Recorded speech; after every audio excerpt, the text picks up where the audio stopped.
First, before studying Newton's universal law of gravitation, we study what gravity is.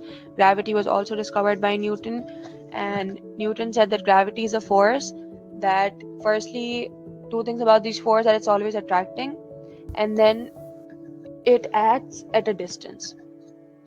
So it doesn't necessarily need contact. Even if you don't have any contact, it would act.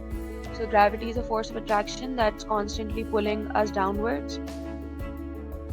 Then we talked about Newton's law of gravity. So Newton's law of gravity states that if there are two objects, their masses, the product of their masses are directly proportional to the force of gravity. So that means the larger the mass, the more the gravity will act on them.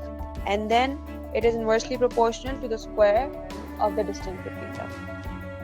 Then we read this formula for gravity, the gravitational force, which says gravitational force equals to capital G, then mass 1, mass 2 divided by the radius. And then G is a constant which remains the same. So G is 6.67 into 10 to the power 11. Then we talked about the gravitational force on Earth.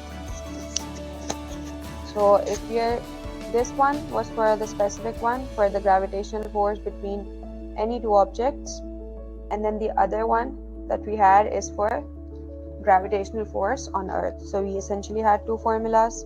The rest we studied about how the gravitational force is acting. It's always acting towards the Earth.